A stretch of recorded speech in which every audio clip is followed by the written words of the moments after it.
Hey guys. Uh, Not much is going on today. I mean, I was supposed to go to Graham's, have a good time, but it didn't work out that way. Mom is sick. Nick broke his hand probably. Nobody's feeling well. So it's just, so that's why it's kind of just like, right now I'm just watching the Browns game and, doing something on the computer, but that's about it. I'll keep you guys informed.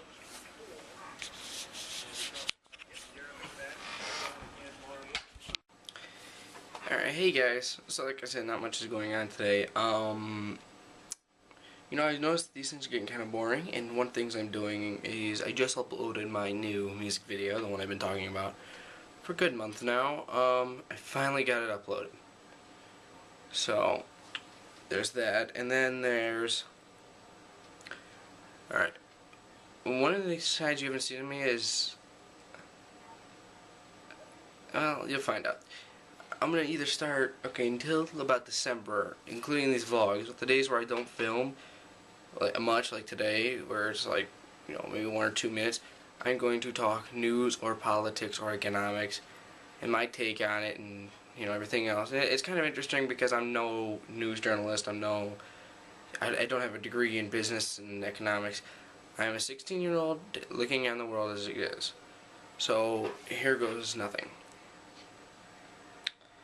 Today I'm going to talk about personal finance. Personal finance, oh by the way guys, I'm just doing this straight off the top of my head. I don't have anything written down, nothing scripted.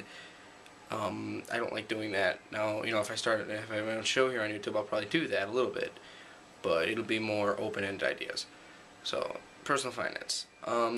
With personal finance, as many of us know, as you get older, out of your teens and into your, when you're 18, 19, 20, 21, and you just start making a living in the world and you have to go to college, or you don't go to college, but you're trying to, move out and make your own life, make your own living, money is tough. Just that kind of, in this economics, it's terrible. But here's the thing. The economy may be bad right now, but it is very good for a couple people. Like, if you're in your mid-40s and you want to buy a house and you live in an apartment, now is one of the best times to do it, just because of how people are, it's called overflow, whereas they bought, let's say 20 years ago, a person bought his house for $200,000, and now it is worth about $150,000. Well, they're in debt $50,000. So you can go and buy a $200,000 house for $250,000 or less. If you see how that works, it's overflow. That's good for us, bad for them. So, in some ways it benefits, some ways it doesn't. But as in, like, personal finance, it's kind of all about just a management system. Like, what you have to do. Like, for instance, here, let me grab my whiteboard. Okay, I have my whiteboard. Clean off everything that's on here. Give me a marker. So,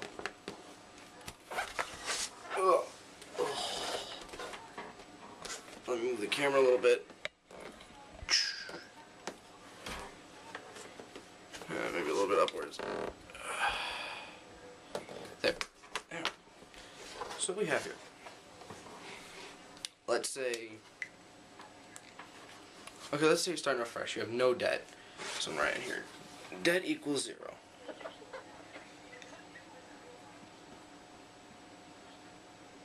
Alright, so your debt equals 0. Now, let's say that's good. Let's say you're going off to college. College loans, well, those don't come into effect till after you've graduated. 6 months after you graduate, you have to start paying it back, which will be no thing. We'll get to that. But okay, so let's say you have, I know. Let's say you have a minimum wage job, okay? And I'm going to do 2 scenarios. One where you live on campus and off campus. So we'll split this down the middle. On. Okay, really, I can't write like that. Sorry, guys. On. Off. In both cases, debt equals 0. Okay. So let's say you live... Okay, so if you would, as you know, you'll have more money to spend on luxury things living on campus, but then you have more, like, freedom off campus. But then again, usually with, off campus, when you have an apartment, let's say, I'm not saying you live with your mother or anything, let's say you actually live in an apartment. Well, let's say you have a roommate. Because if you don't have a roommate, it's kind of hard to support a minimum wage, have a minimum wage job and have, more, and have money left over after you pay rent. So let's say you have a roommate. And let's say your roommate pays half. Oh, we'll get to that. Okay, so we're going to start with on campus. On campus. Alright, so if on campus, let's say you have a job that pays $7.65 an hour.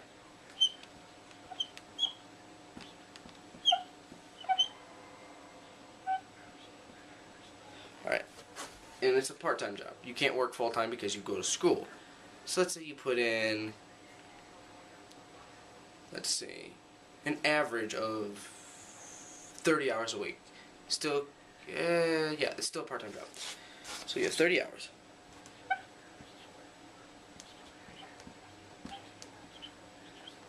Alright. So, we're going to start. Hold on one sec, guys. I'll be right back. Alright, I'm back. Sorry, guys. I had to get my calculator here and everything else. So, where were we? Okay, we said that if you were on campus, unless you had a minimum wage job and you worked 30 hours a week. Alright, well, that would mean that I'm going to do this without taxes, so, actually, I'll do it with taxes. So, if you see me punching in my calculator, so let's say you have 7.65 times 30 hours. You would get paid $229.50 a week gross. So let's say they take out, say you could take it out big time, let's say 17%.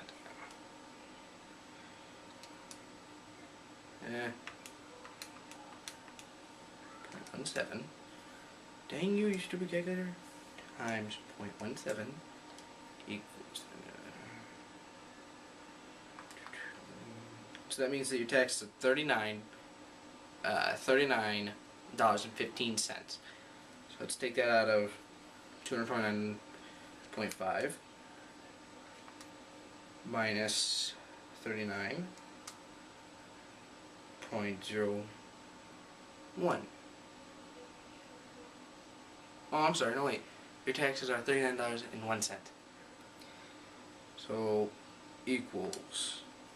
So now you're actually, what you totally make, what you bring home is $190.49 a week.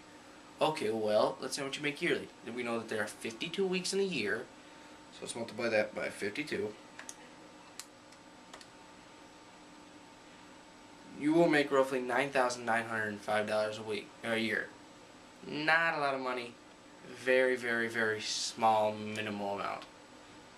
If I do remember correctly, that is extremely small. Well, anyway, let's just say that's what you make. So, on campus, you make $9,905 a week, or a year.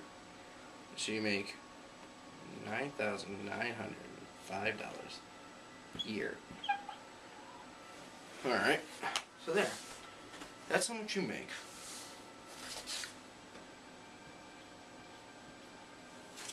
That's how much you make.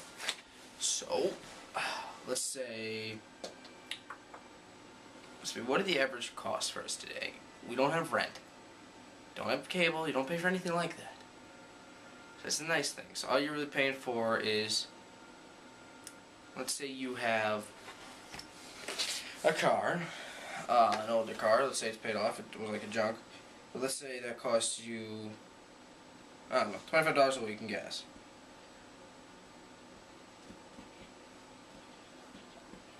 So that would equal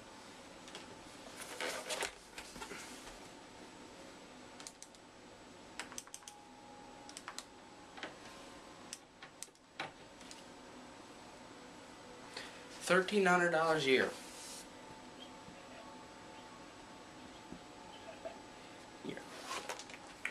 So, subtract that from your $9,995.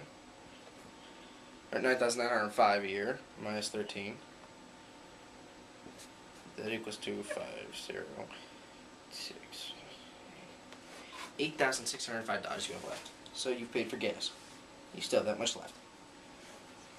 Alright, now you have food bills. Now, I'm sure that we go through about $1,000 of food. No, I'm sorry. That's just me. $100 of food a week.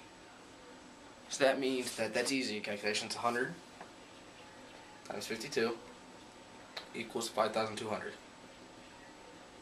Okay, 8,605 minus 5,200.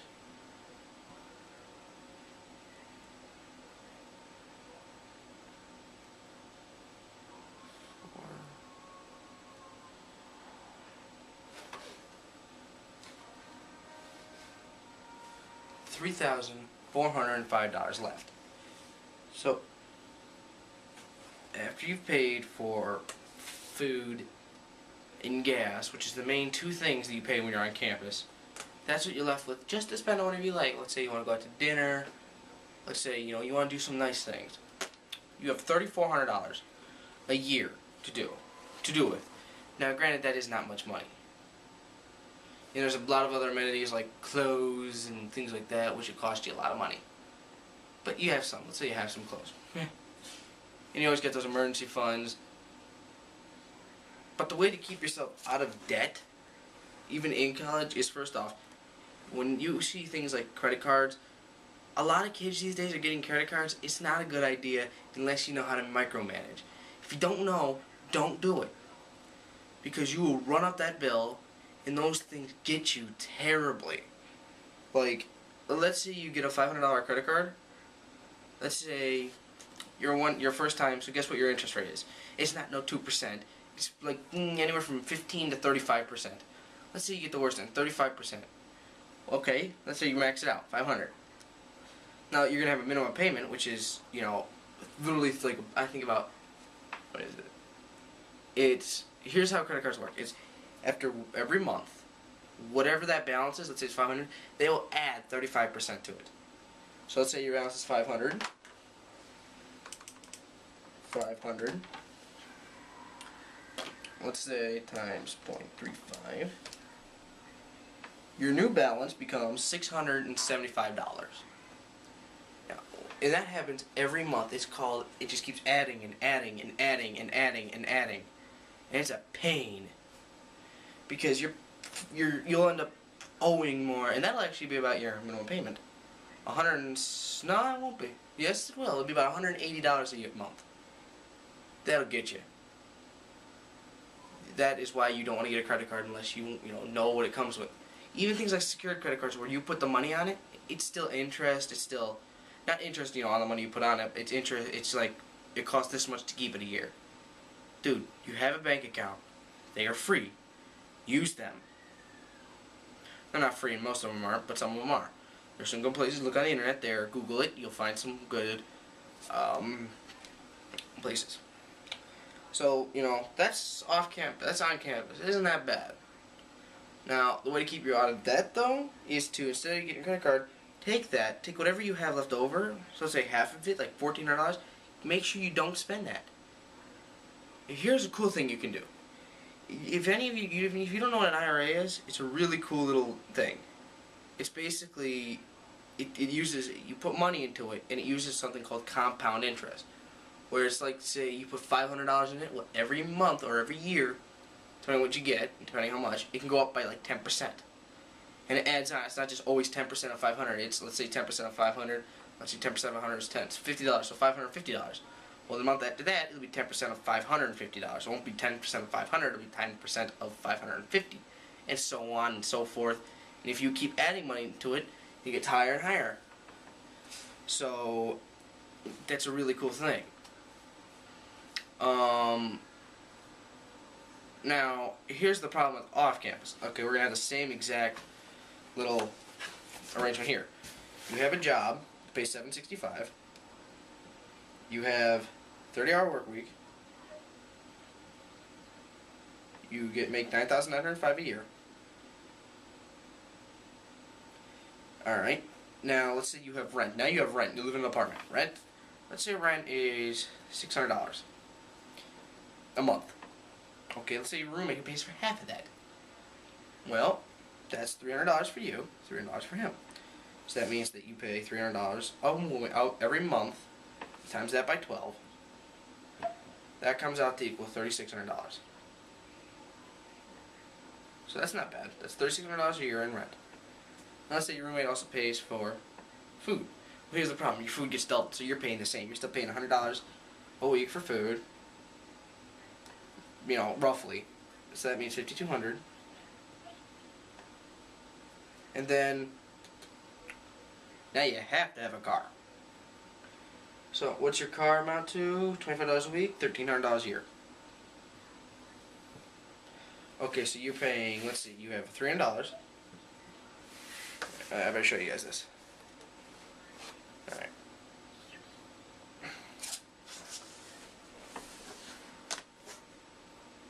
See?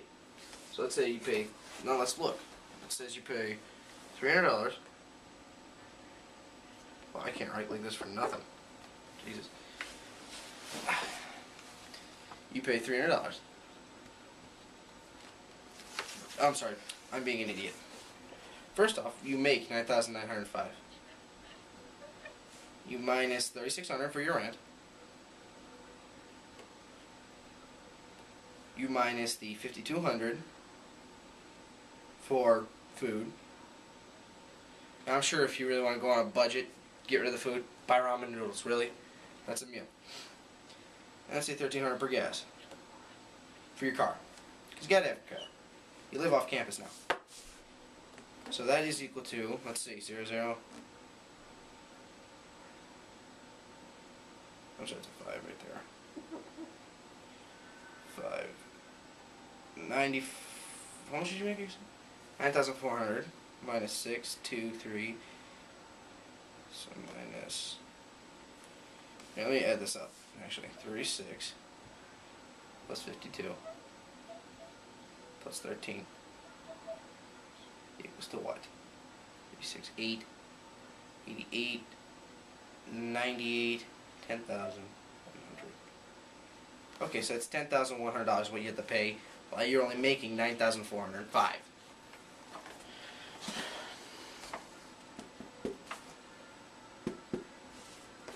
You see that problem? You're actually coming out in the negatives. Now this is when you're going to need credit cards. Now if I were you guys, I would do this. I would ask your parents, if you have them, to add you as a second card holder. What that means is that you're allowed to use their credit card, but you don't get charged any extra interest, because your parents probably have a better credit rating than you, which means that their interest is a lot lower. So when you would be 35%, they're maybe 10%. So that way it makes it easier for you to pay. You know, and it's not just a hassle. And it's also, after 18, it's a great way to start up your credit rating, because whatever they do affects you, and whatever you do affects, that's how it goes. But that's just kind of like my quick lesson to show you guys what's the big difference between living on and off campus, personal finance. You know, I'm maybe 16, and I know you're like, why should I listen to this kid? He's 16, he doesn't know what it takes. Believe me, I have a very good understanding of how to do account management. Just believe me, guys. I pay a lot of the bills around here. Not with my money, I just help my mom. It's just me and my mom, so I help her out. But that was my quick little lesson for you guys on how to do things. Now, you don't have to listen to me. You can think I'm an idiot. You can just like this video. But this is just some advice and some help. So, once a week I'll be doing this. Just to show you guys what I'm doing. So, that's it for tonight's vlog. Thank you guys for watching. I'll catch you again. If you have any questions, what I did, or any of this stuff, it's very simple, but I go very fast, so if you can understand, I understand. Leave me a comment, leave me a comment in the doobly-doo below, and I'll get back to you as soon as possible. I will probably answer your thing right there. I have that little of a life. Less than the hours of 8 a.m. to 3 p.m. Actually, like 10, because I still answer. So yeah, I better take the oops. So that's it for guys for tonight. Thank you, and I will see you tomorrow.